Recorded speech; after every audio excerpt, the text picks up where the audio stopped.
Bueno, mi nombre es Janine Elizabeth Vázquez, pertenezco a la unidad de gestión de Zárate y voy a desarrollar el tema de las culturas de élite y las formas de cultura popular.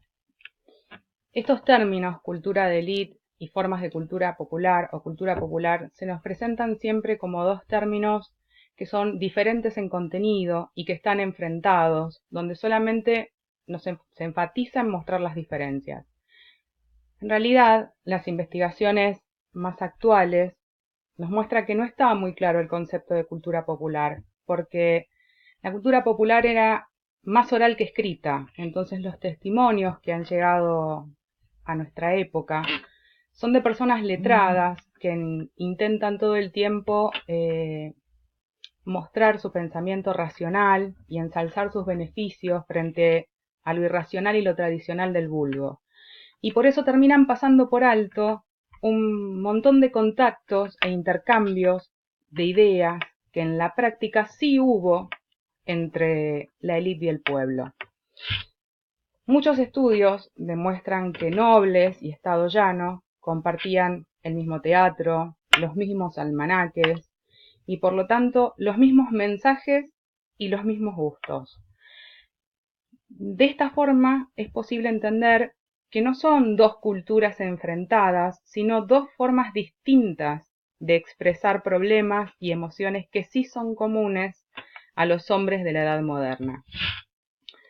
Peter Burke desarrolla un estudio muy interesante donde nos plantea el estilo de la cultura popular en la Europa moderna y nos muestra que la cultura es una construcción social, es un proceso histórico cambiante que se caracteriza por la interpretación y la reinterpretación que los individuos hacen de un sistema de significados y nos propone entenderla como una cultura hegemónica que tiene que ver con la élite social que la detenta y es una cultura subalterna, que es lo que pertenece y una cultura subalterna que es la que pertenece a las clases populares.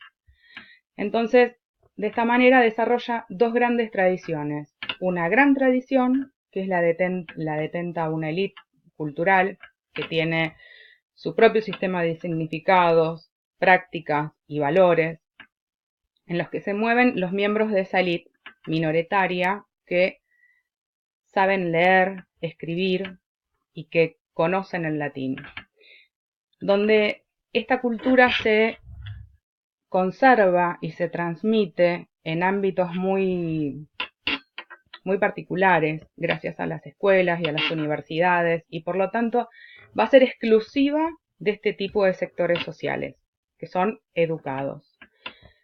La pequeña tradición era la que compartían las clases populares, y algunos miembros de las clases superiores que no habían llegado a finalizar o no habían tenido acceso a esta educación institucionalizada.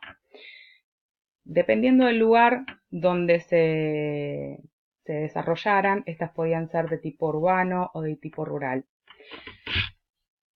Si bien hay personas que experimentan una biculturalidad, hay que entender que para los grupos populares esto no está permitido, porque ellos jamás van a poder acceder a la gran tradición. Pero que estas dos tradiciones se conectan e interactúan gracias a una tradición intermedia que es popularizante y que está compuesta por personas muy particulares. Son personas semi-instruidas que no han logrado completar sus estudios o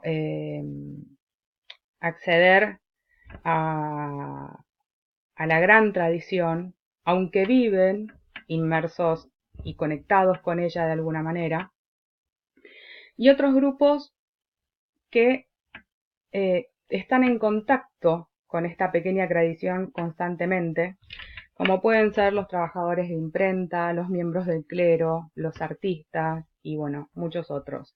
Y son los que se transforman en intérpretes que terminan transformando los parámetros culturales de una tradición elitista, adecuándolos a estructuras de significados de las clases populares. Después tenemos las fiestas en sí, en la Edad Moderna, y hay que entender que es un género muy particular, que por excelencia es muy importante en la Edad Moderna, porque los actos lúdicos terminan compensando la trivialidad de la cotidianidad y atemperan la rudeza y las rutinas laborales que se padecían durante todo un año. Muchas de estas fiestas seguían el ciclo vital de las estaciones o de las edades del hombre, y la fiesta termina siendo un elemento socialmente integrador, tanto desde lo político como desde lo religioso. Algunas tienen un carácter participativo y era vista como una etapa permisiva, donde se permitían cosas que no estaban permitidas el resto del año. Se podían realizar muchas actividades y muchas cosas que en otro momento quizás hubieran sido vistas como ilegales incluso. Desde el poder, estas fiestas constituyen y son concebidas como mecanismos de encuadramiento y de control social. Una de las fiestas características de la Edad Moderna es el carnaval. Es una fiesta de transgresión por excelencia, digamos, es una fiesta del exceso, del disfraz, del banquete, donde la comida, la bebida y la actividad sexual es preponderante. Sus participantes generalmente aparecen vestidos del sexo opuesto, en realidad los hombres, porque para las mujeres estaba prohibido, e incluso llegan a vestirse de animales. En el carnaval comienza el final, en realidad comienza cuando finalizan la Navidad y se extiende casi hasta la Cuaresma, o sea que son muchos días. E incluso hay otras fiestas que se denominan fiestas de locos, donde terminan eligiendo una autoridad fingida, burlesca, como el rey de habas o el rey de juegos. Y en estas fiestas el papel de la inversión del mundo es un papel fundamental. Era como el mundo del revés. Se simula un cambio súbito, violento y burlesco de todas las jerarquías sociales y familiares. Hay que entender que este es un periodo de desorden generalizado, institucionalizado, y que este tema del revés también se difunde en grabados y otras obras satíricas.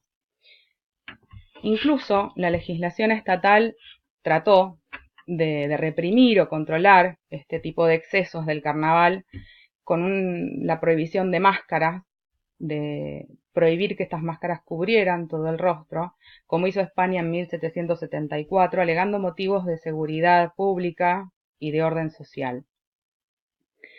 No es posible marcar una clara línea de separación entre una fiesta popular con potencialidades o intencionalidades subversivas y celebraciones oficiales, porque las celebraciones oficiales también tenían un montón de contenidos y de elementos típicos del carnaval.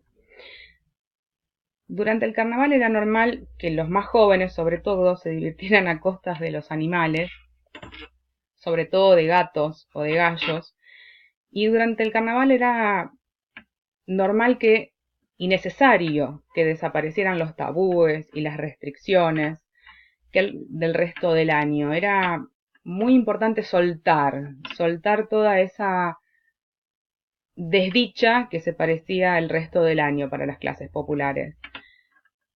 El banquete es esencial porque se comía por todo lo que no se podía comer y el hambre que se pasaba durante el resto del año. El banquete era un elemento primordial del carnaval. El carnaval terminaba con la Cuaresma, el martes por la noche anterior al término del carnaval. Era normal que se quemaran muñecos como una forma de purificación y de clausura de esta fiesta, y el miércoles de ceniza se despedían del carnaval y se entraba en un periodo de arrepentimiento, de oración, de abstinencia, y se volvían a restablecer todas las restricciones a los que no respetaran las normas religiosas e institucionales del momento. También existía otro tipo de fiestas, las fiestas controladas. A lo largo de la historia el poder pretendió siempre, y logró en muchos casos, encauzar las fiestas como la principal expresión de las necesidades lúdicas del hombre. La fiesta se entiende entonces como una válvula de escape y una ruptura de lo cotidiano. Y el uso político de la fiesta es la cohesión del cuerpo social, y por eso podemos estudiarla como una manifestación de una ideología religiosa o política, ya que es una celebración participativa, y es por eso que su grado y modo de participación va a estar estrictamente reglamentado. En el caso de estas fiestas, las autoridades son las que deciden los sectores que participan, el orden y el modo de discurrir, la programación y el ceremonial, y sobre todo, y es muy importante, el contenido simbólico e ideológico que se iba a permitir en este tipo de fiestas controladas. Ya que no todo el mundo sabía leer, la simbología, la imagen, se convierte en algo sumamente trascendental. Como ejemplo de estas fiestas controladas podemos citar la fiesta real, que tiene 3 momentos característicos, que son una entrada triunfal, una falsa batalla o torneo y una comedia. La falsa batalla y los torneos ponían de manifiesto lo enraizado de lo medieval en el espíritu de la Europa moderna, donde lo lúdico está por encima de lo épico.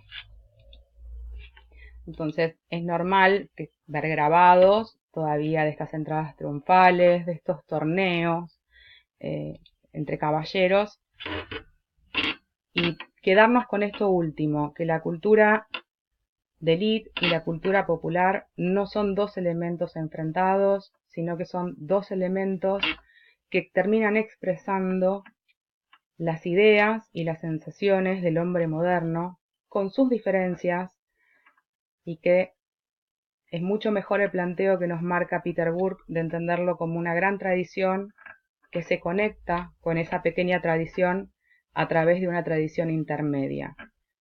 Las fiestas son, para el hombre moderno, realmente una válvula de escape y una ruptura de lo cotidiano, dado el momento en que vivían en la edad moderna.